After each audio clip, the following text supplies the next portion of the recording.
Welcome back, my friends. You are listening to the Unofficial Shopify podcast, your go-to source for e-com recon on Shopify. Check nasty.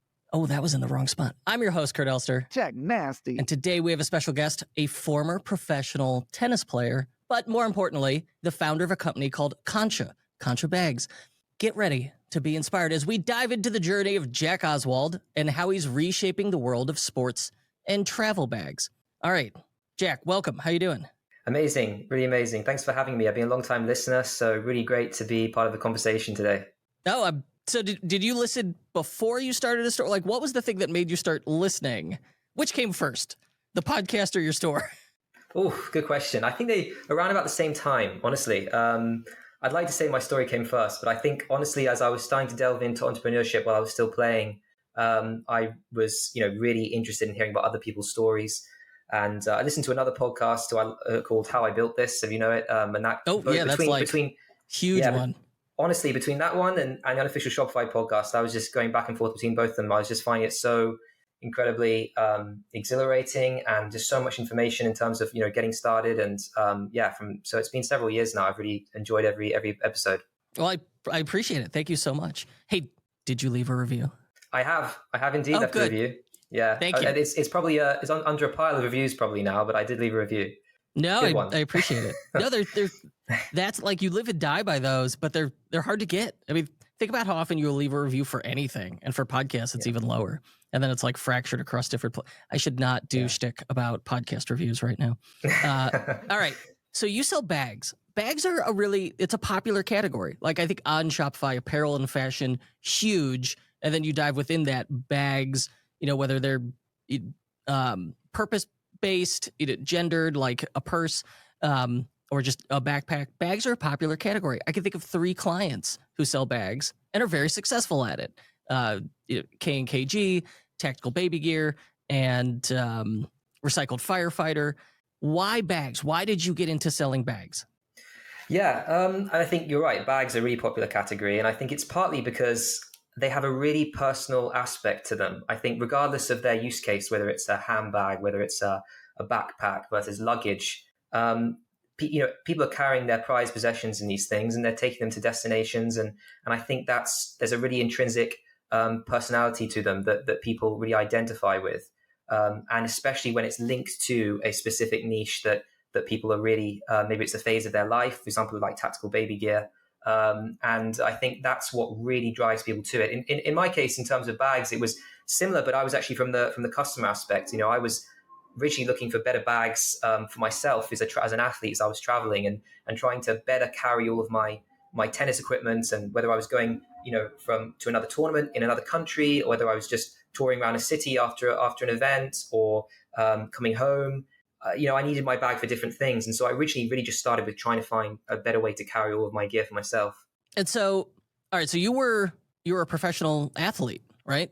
Yes. I never made it particularly high. I played on the sort of lower levels of the professional circuit. I spent my life, my youth dedicating myself to that sport. I had a dream of playing alongside the likes of Roger Federer and Nadal and all those sort of well-known names, and playing on the grand stages, and went to Wimbledon umpteen times to see it when I was a kid.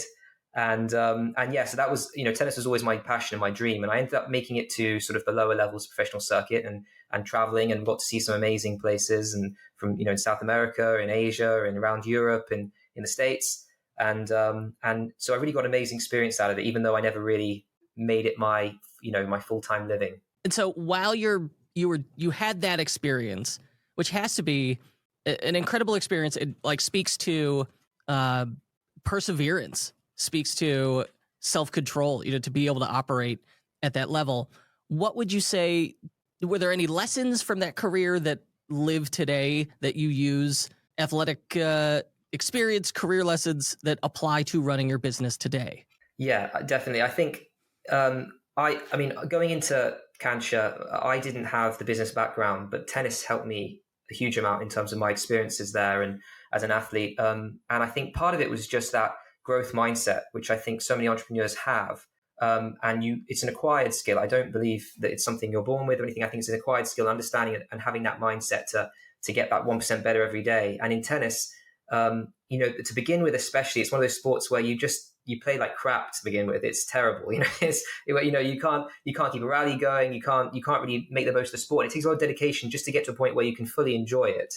And so that part of it is kind of, especially on the business side of things, when you're starting a business and there's little money coming in, you're kind of scrapping to kind of to promote the company and to market it. Similar situation where you're just trying to get the building blocks, and you kind of have to do that in sport as well. And then as you grow up the ranks, suddenly it's very hard to see the 1% gains, because it's just you've got to such a level where they're very, very small gains you're making every day. But you have to believe in that, and having that growth mindset that you're kind of building upon it every single day, even if it's a tiny, tiny block. And I like to think of it like a pyramid.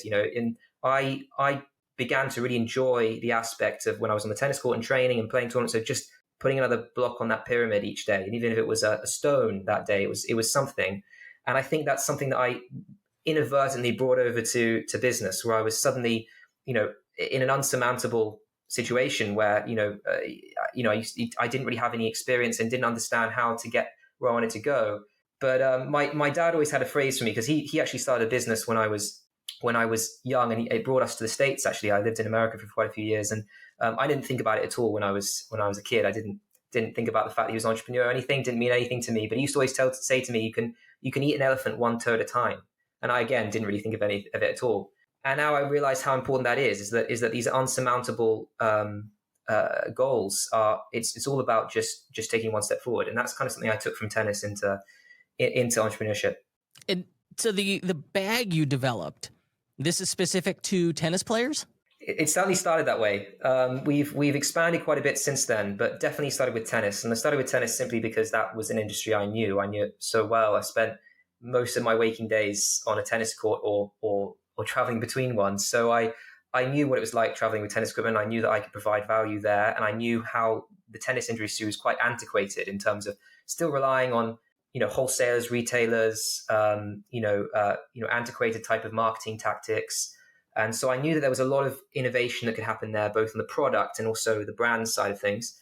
But since then, we've kind of branched out a bit, and tennis is still a big part of our market. We sell bags for tennis, but also for outdoors and adventure, which is quite a saturated market. I think if we started there, we would really struggled, but we still have some, we have products there. And then also paddle and pickleball in the US, which is just exploding. Paddle is the version in Europe, which is also really big. Yeah, everyone's into it. So you've got this experience as a professional athlete and this childhood experience of seeing your father go through entrepreneurship. And so I said go through like it was an illness. Sometimes the wrong phrase. But all right, so you're a tennis player. This then contributes to your understanding of needs and preferences when designing bags, because you had that very real direct travel and play experience with it at the competitive level. But then on top of it, you also saw the opportunity for advancing the industry in terms of sales. Like they were very committed to that old school, not direct model, it seems. Yeah, and I think obviously even since 2020, when a lot of these brands had to make that shift, I think they're still lagging behind it a little bit. But I think where I really saw the opportunity, especially, was originally when I started designing these bags. I was looking to design it myself, and I didn't know anything about textiles, didn't know anything about product design. But I started to see a wider need for people who are just trying to fit their favorite activities into their daily lifestyle. So not necessarily a full-blown athlete or someone who travels every single week, but people who are just trying to make sure they can carry their laptop and their tennis rackets. They want to go and play tennis before work in the morning, or they want to go to the gym before work, or they want to take their tennis rackets when they go for a trip, where whether it's a holiday, whether it's a work trip, being able to kind of adapt for that. So I think that's where I really saw a lot of the need there. And so, like, a tennis racket, an unusual thing in terms of size and shape. Let's go back. What year? When do you start this business? Yeah, so I started designing the bags on a kind of very kind of meager level in 2018. That's kind of when I decided I was going to try and do this as a side project. We ended up, for about 2 years, I was designing the bags. and I was taking all the bags with me on tour. Some of them breaking on me halfway through, sometimes bits falling off. It was not a pretty picture, but I was probably went through about 50 or 100 prototypes. But during that period, I met some designers who had worked on some really interesting projects in the past, and I started to work with them, and I made really good friends with one in particular who used to invite me to his workshop, where he had all these incredible machinery for like laser cutting fabrics and bonding them and making them waterproof and all these things that I thought I had to go to Asia to see. And I started working in his workshop, and we were working on them together. And we, in the end of 2019, we did a crowdfunding campaign, which was moderately successful. But I actually learned way more from that than I did from the sales. I think we understood more about like actually what people wanted, and actually starting to really refine that. And obviously then the pandemic hit, and we were set back a few months, 6-8 months anyway. And I was able to kind of really kind of delve deeper into, right, how are we going to target this product at the right person? How are we going to make sure that that we can really build value going forward? And that's where kind of the modular design came up as well, allowing people to really personalize their bags with different accessories that they can attach to their bag. So when you made those initial prototypes before you met this product designer, how were you doing? Like, did you learn to sew? How are we? You said you went through 100 prototypes? Yeah, so no, I mean, very much of that was in his workshop, and then I used to go to trade shows. There's a particular trade show in Europe that's called ISPO. So it's in Munich, and it's an incredible trade show. It's about 8 football fields or soccer fields, in space and size. And so I went there about 4 or 5 times, visiting different suppliers, visiting for different buckles, zips, fabric, all that sort of stuff, to try and find the right materials. And that's where I learned a lot. And that's where I was also put in touch with some designers who were able to kind of start to prototype. And I started to prototype with them, to kind of going into their workshop and working with them and kind of trying to really fast track things. But also trying to fit it within my traveling tennis schedule, which was difficult. Yeah, I would imagine that there are a lot of demands on your time there. So once you had a product you were satisfied with and you were using it personally, so you figured like, well, this will work, then the move was crowdfunding campaign. You did Indiegogo? We did do Indiegogo, yeah, and with very little budget whatsoever, and just trying to see where it stuck, and we kind of learned, like I said, we learned a lot from that campaign, and not necessarily in terms of sales, but a lot in terms of what customers were, how they're perceiving it, and things like that, and where we could really innovate the product, and that's where I think I learned a lot, that really bringing the product to market as soon as possible is actually a really important thing to do if you can, even if it's on a very small scale, because you learn so quickly from that, and I'm glad that we did that, and then we're able to kind of rebound off that and really launch with a much more strongly going forward than if we just kind of spent all of our money on producing it before we'd even got any feedback. So although we did that throughout the design process, one thing is getting people to try something out, and one thing is getting someone to buy it. And until you get that person in that situation where they have to hand some money over for something that they that's when you really find out where the value lies and if it's actually meeting their expectations. And so on the what year was that campaign? So that was in 2019. Okay. So we were still really designing the bags, even we designed one of our main products, which was part of the campaign, which was actually the original design behind it was actually a backpack that could adapt to being a tennis bag when you want it, that could adapt to being a gym bag, adapt to being a travel bag. We kind of realized that this kind of one size fits all approach wasn't what people were looking for. What they really wanted was something that they could really personalize to their lifestyle, something that they could take a base product like a tennis bag, but they could carry their laptops where they wanted to. They could carry their wet and dirty clothes or their shoes on it if they wanted to. They could carry, their tech travel gear. But they could do something else as well. And so something where they could really personalize is where we realized that's where we really need to pursue our efforts. And so the original bag is like is it attempt at a one size fits all bag? It's on Indiegogo. It was $143 or 115 British pounds. We raised $5,400. That's 21% of the goal. Yeah. So this is where I say that I think that it's that's why I looking at that campaign, I was kind of going into it cold, trying to figure out how to market it. The fact that we even made that was pretty amazing because of how little I knew about trying to make this work. But yeah, it was originally a backpack that was kind of like a roll top. We still had this really cool modular design that we designed where we attached different accessories onto the bag. But I'd made the mistake of understanding what the core product needed to be. And that's where we kind of shifted really in terms of focusing on the tennis bag, which is very, very different now. We've gone through several updates to that since then. But yeah, I think it was, at the time wasn't happy, but, I think it was actually an amazing opportunity to improve the product and learn from that. And then it really helped us have a lot more success going forward. Yeah, the original bag, it looks like this heavy duty technical waterproof fabric. It's a roll top bag, and then it's got molly webbing, but like not in the tactical way that we normally think of. Like it looks much more integrated into the bag.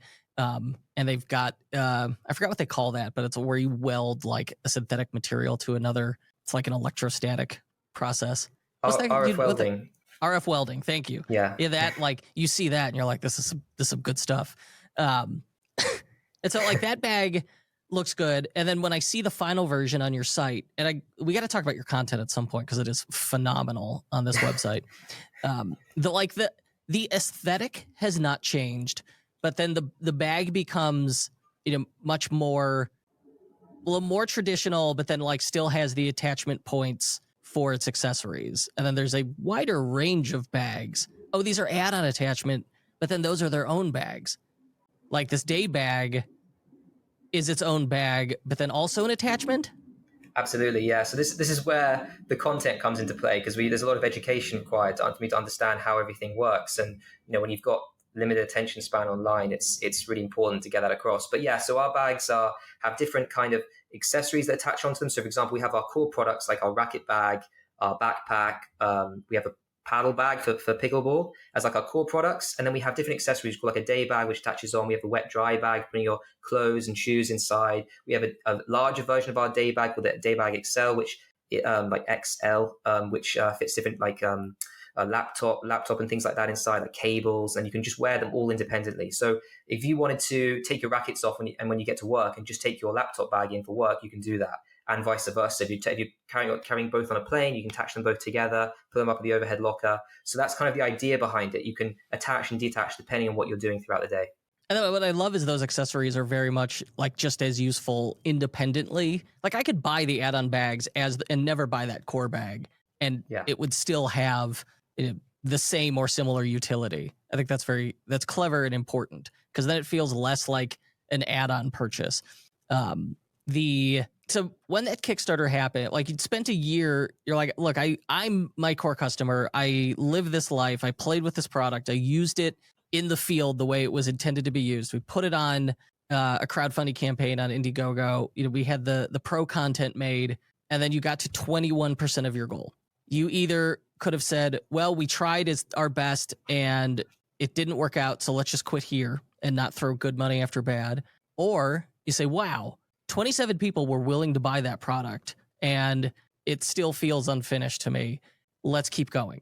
Like what's the difference between those two mindsets? How did you not go negative with this? Yeah, I think to be honest, I mean, you do hear a lot of stories about people that just go viral, like companies go viral with the product from day one.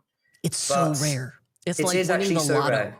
Exactly. And I think sometimes there's a misunderstanding of what it actually is like to get from, just even get started with these things. And as actually there's a huge amount of pivots required. And most of the time it's not a dead certain failure. It's just a need for a pivot and to reassess how to get where you want to get to. And it's, I mean, going back to my tennis days, they used to always tell me when I was competing, like in coaches and things, that, every next tournament, every week is a new week. I mean, it doesn't matter if you lost, the first round last week, you're in another tournament this week. So it really doesn't matter what happened last week because you got to have that mindset. I think it's the same way that you hear about a lot of, especially on this podcast, I've heard a few times where, people have tried to throw out a Facebook ad for an idea and see if it sticks. And it can work sometimes because maybe you're not going to get, hundreds of thousands of sales, but just getting a few sales here and there is just gold in terms of the insights it can bring you. Well, absolutely. Yeah. getting it out there, getting the experience, getting it in front of people or in their hands. So it sounds like after you got the product, like you had that experience, now what's the next step? You said we're going to redesign this thing? Well, it wasn't necessarily the plan. I mean, we were going into January of 2020 kind of think, I mean, I say we, it was mostly me and, I was speaking with our designer a bit I mean, I think we went into that thinking, right, what do we do? We have to fulfill these orders for one thing. So we actually do need to make it on some sort of scale. So can we, if we don't have the cash to produce it on like 500,000, 1,500 units, can we try and makeshift this in the UK? Like in terms of like, maybe it's not going to work out economically, but we've actually got all the machinery and everything. Can we? But then of course that in January, February is obviously when things started to go a bit haywire in the world, and it actually meant that we weren't able to even to make these 20 or 50 bags, whatever it was. So what we did is we went back to the drawing board because we had no other option. Everyone was in their homes. They were people, you kind of twiddling our thumbs. And I thought, well, I know I can make this better. I think I rushed this. Let's work on what people, let's go back to those customers. Let's see what they liked, what they didn't like. Let's go back to what our core value proposition is, and let's try and improve this. And the core bag on that, like the backpack that you see on that Indiegogo campaign, it is available and it sells today, a different version of it, but we have it available. And actually it just needed to be repurposed in terms of it. Maybe that wasn't the right bag for tennis players. No, it was the right bag for somebody who just wanted a good backpack they could take traveling. So that was kind of how we kind of got forced into doing it, I guess. It sounds like it was necessity. But at the same time, you're like, this is the situation. This is the best outcome. The way through is forward. You figured out, all right, how do we take the next step? How do we keep going? So at what point do you move to selling direct with a Shopify store? Yeah. Well, I mean, like a lot of beginning entrepreneurs, I started on, I believe it was WooCommerce, and just started getting increasingly frustrated with with how much, just to maintain it, how much input it required. I always felt like, if you turn something on, it turns something else off. You change something, it affects something else. Like there's just like everything's like so interconnected that you can't. You're just fearing touching anything for the whole thing just to fall down and collapse. So that's what we were before we discovered Shopify. We were doing WordPress. We were WordPress developers. Yeah. And so I empathize with that experience, and that is where we coined the term Jenga Tower website. Yeah. Like the Jenga Tower website, careful what you remove or mess with, because that whole thing's going to come down. Yeah, perfect description of what it is. And I think, who knows, maybe it's got a little bit better today. But I think there's the amazing thing, I think when I got introduced to Shopify was not only was there an opportunity for me as an entrepreneur to learn and not break everything, which was really important. But also there's this amazing community behind it all, and there was everyone helping everyone, and there just didn't exist anything else like that. Even nowadays, I mean, it's just incredible. I was, I was at an event last 2 weeks ago, Shop Talk Europe, and I was chatting with the Shopify guys, and there's people just come up to them and they just know each other. there's just a good community vibe going on around them, and I think that's what really pulled me into it. And then, of course, being able to start to learn. And that was, all this has been a massive learning process for me as an entrepreneur. And I think it gave me that opportunity. And also not just that, to scale it and not just to learn and then go somewhere else, but actually have something I could learn on and then really explore different avenues for expressing Cancha. And so once you got the Shopify site up and the product line is evolving and developing, how do you get the word out? Like that's always the product development is very difficult, but then getting anyone to care about it is seemingly just as difficult. Yeah, it's extremely difficult. And I think, there isn't one way of doing it. I definitely think that's the case. And I think, you hear about, some amazing entrepreneurs that have had a really good following to begin with. And you hear about, others that have just scored it so well with Facebook ads. In our situation, it's literally just been a bit of everything. I mean, I don't necessarily think that's a bad thing. I think sometimes you get told, to focus on one channel. I think that is true to an extent. But when you've got a limited budget, when you're trying to, figure things out, you do have to try a little bit of everything. You do have to start to get involved with, one lucky thing with the tennis space is that I had contacts there, and I knew people in the US who were running, who had blogs and review sites for tennis and all that sort of stuff. So that helped, and certainly in getting, you're already plugged into this different and bigger community that is your audience.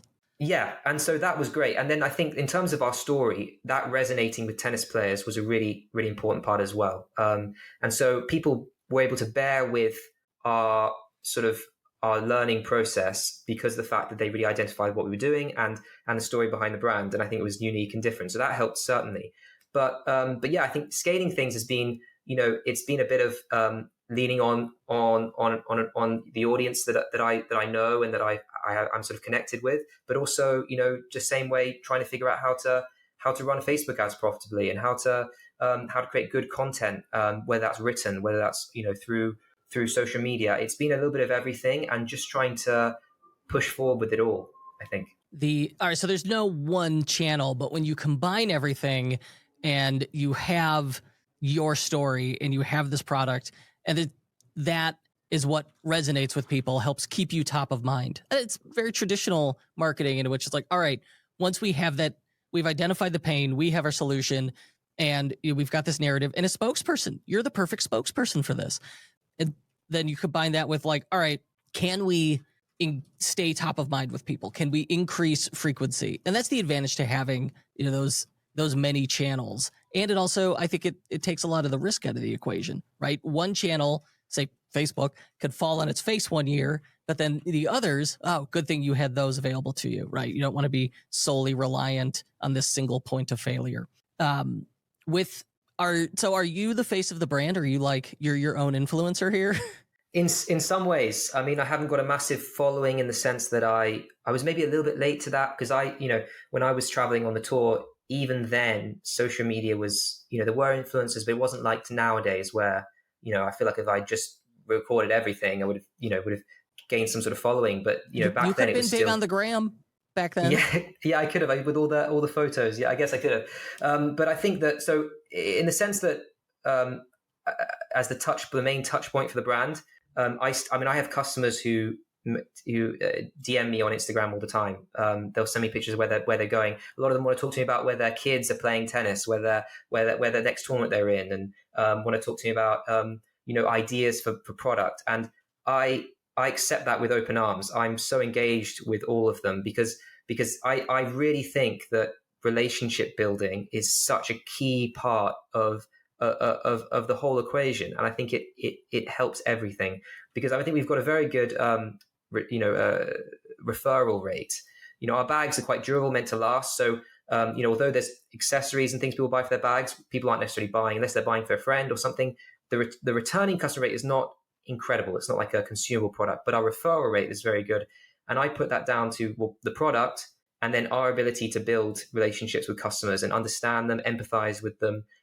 Stay communicative with them, answer effectively and respond to them in a way that is caring. And I think whether it's a product problem with the product, whether it's they're amazed with the product, whether it's just ideas, and I also think that by incorporating them in the design process, taking on their feedback, it just gets them so more involved with the brand in general and willing to promote it because they feel like they've had a part of it. So the outcome, the payoff is word of mouth referrals and customer loyalty, even though a well-made bag will last years. My everyday bag I have owned at this point 10 to 15 years. The company I bought it from has gone out of business, but this bag is going to keep for sure. This thing's going another 10 years, but I think I'm no luck on getting my warranty claims filled here. It's so repeat purchases are tough. I'm sure you get people if you bring out new lines, new accessories. I'm sure you get some return customer rate there, but for the most part, those word of mouth referrals where you didn't have to pay to acquire the customer, right? That's a big deal. That's like that top of funnel, and those people just get dropped into middle of funnel. So that's how we're measuring success. Probably is like post-purchase survey. Hey, how'd you hear about us? Word of mouth. How are you? And you said it's important. We want to build these customer relationships. We want to build a sense of community, and we want customer feedback. In practice, like tactically, what does that look like? Customer surveys, DMs, how are we doing it? Yeah, I think one other part of the equation is events, which is really part of the relationship building as well. And so we do, especially since that's been possible in the last couple of years, we've done events, especially in the US, where 65% of our customers are. And we go to tennis events, especially, but we've started to get into other sports events in pickleball and paddle in Europe and things like that. And we get, and we've actually this year we've got a pop-up shop during Wimbledon in London next month. So that's a big deal, isn't it? Yeah, it's stressful, but it's hopefully it'll be good.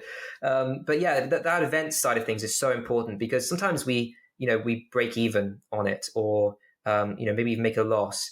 But it's just incredible how many people come, especially on post-purchase surveys, like you mentioned, come back and say, no, we heard about you from 12 months ago when you were at that event, or 6 months ago, or last month when I saw you there.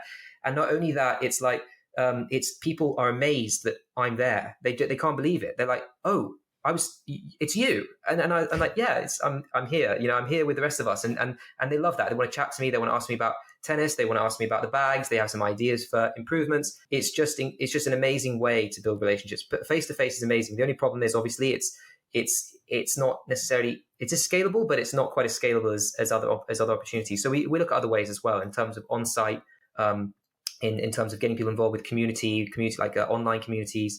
We actually have a really cool integration where people can see other Cancha bag wearers on the map around the world, so they can actually meet up with other Cancha bag owners and play tennis, or meet up and go up a mountain if they want to, and do some fun activities.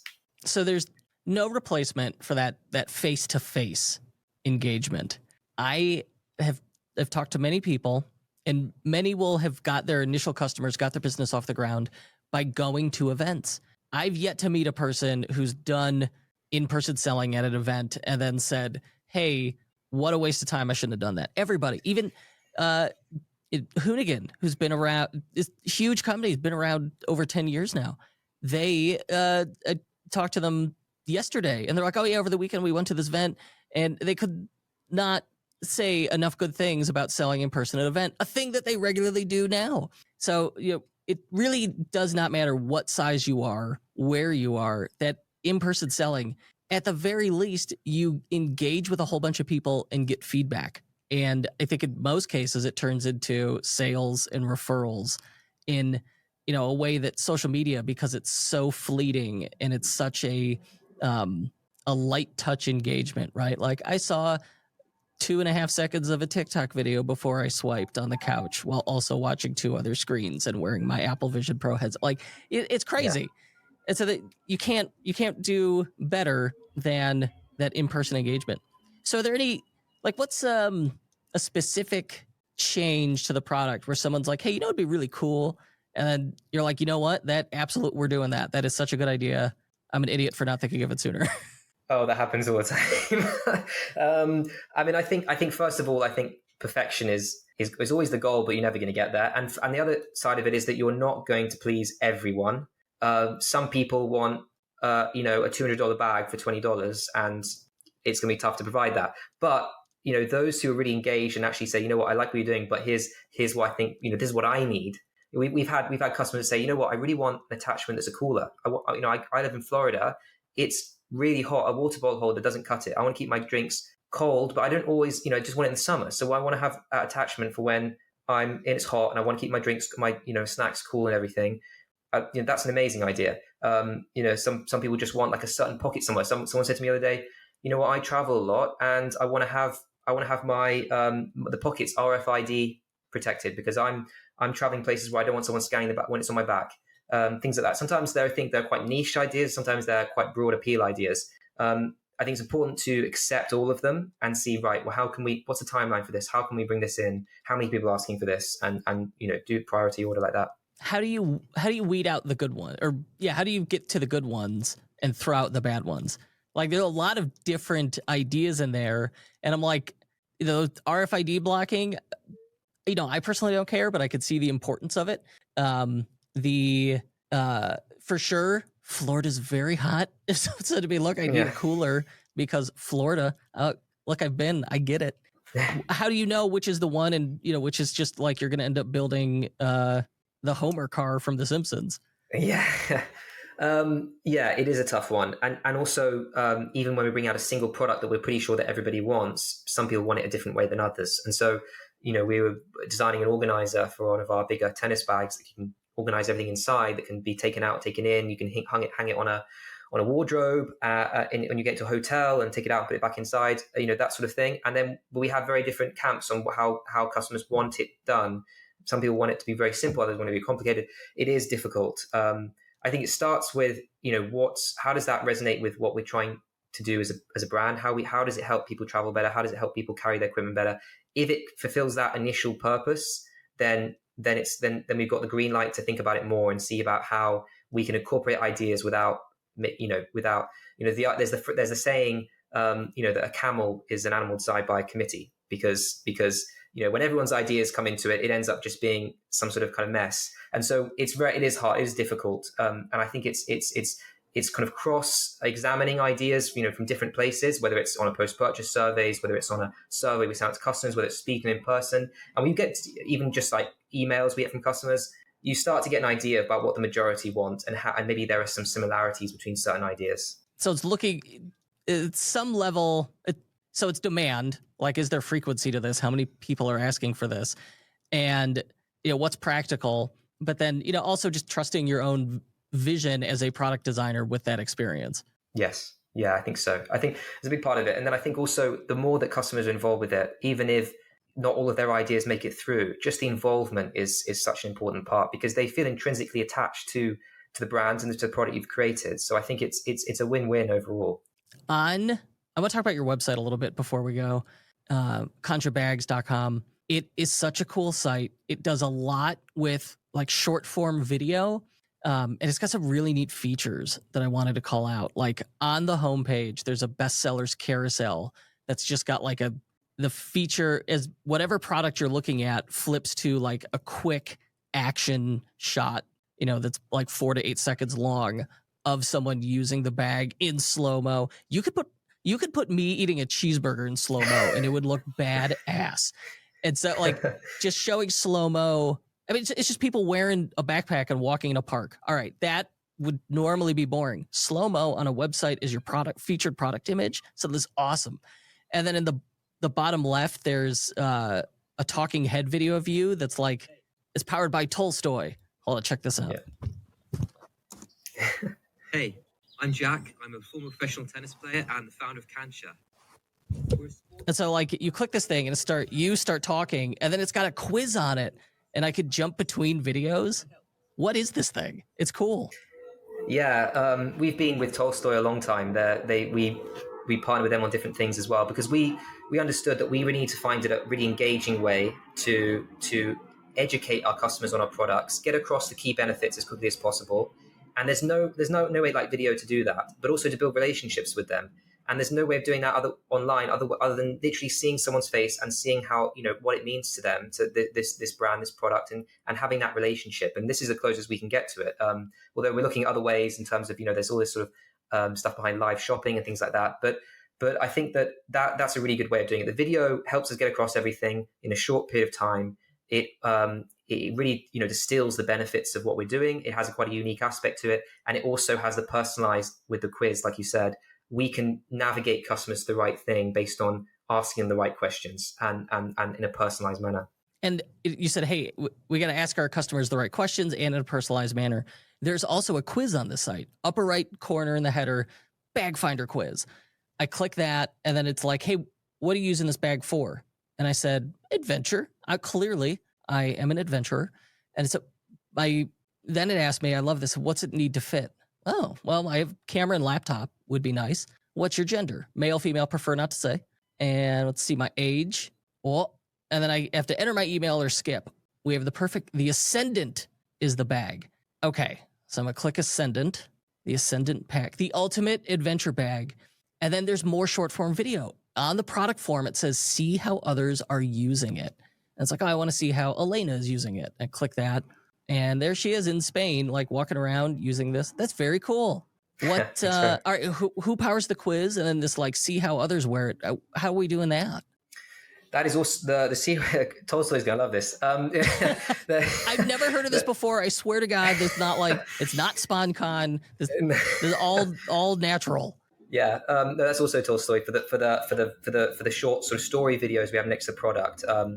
We sort of trialed that to begin with, and we just saw like a massive uplift in people engaging with the product, purchasing the product, because they could suddenly see it actually. This is how I'm going to use it. This is how this person's using it in this scenario. This is how this person's using it in this scenario. This is when they're opening it up. This is the different accessories they're using. That's been a major part of it. And then the quiz is a different Jebbit, I think, is the quiz. So that is different from Octane, and that's because it gives us a bit more personalization versus I think Octane is used by for the quizzes. But there's a lot of different quizzes. I mean, it doesn't really matter what you use. There's a lot of different quizzes out there, but that works really well. And we purposely make it so you can skip it if you don't want to put your email in, because it's not about unsolicited emails. We're not trying to get people's email. We want to find out more about what they like, what they do, and try and give them the perfect bag. That's priority one. If they want to sign up for our email list, and we can then personalize our emails, showing them what they're picked, we can actually show them that exact product in their emails that they got as a result of their quiz, and we can show that to them. We can show different accessories that are recommended to them as a result of that in the email. That's amazing. But I think the main priority is just let's help you find this sooner. Let's not waste your time here. It's really clever. The quiz is always clever to reduce that choice paralysis, especially your case. It is several similar high dollar products. I could spend $200 here easily. And so I need to think about it. It can't be an impulse purchase. And then when they're similar, it makes it tougher, because I'm like, all right, I know I like these bags. I like the style. I like what we're doing here, which is right for me. And you can create a scenario of paralysis analysis where the person says, I want to buy, help. And they're not going to call you up. They're probably not even, they're just going to leave. You're not going to hear from them again. And so having that tool and having that social proof, it's hugely powerful. You are technically sophisticated in your marketing. Your product is technically sophisticated in how you developed it. We heard about RF welding. How cool is that? And I'm really impressed. Man, how old are you? I'm 27. 27? Oh, man. I'm 40. I've not done anything this cool. That's not true. I've seen some amazing sites that you've built, and that I'm always really impressed. And I've been such a long listener to this podcast, and it's been amazing. I think it's the definition of really providing value to your audience and really caring about what your audience needs. And I think it's just such a good role model for all the entrepreneurs listening to this podcast, because that is exactly the model they need to follow. I need to follow is really stemming it down to, okay, let me focus on what people actually want and need, and how can I provide that? You made my morning. That is fantastic. Wow, that's really good. I appreciate that. Thank you so much, Jack. This has been an honor, a pleasure.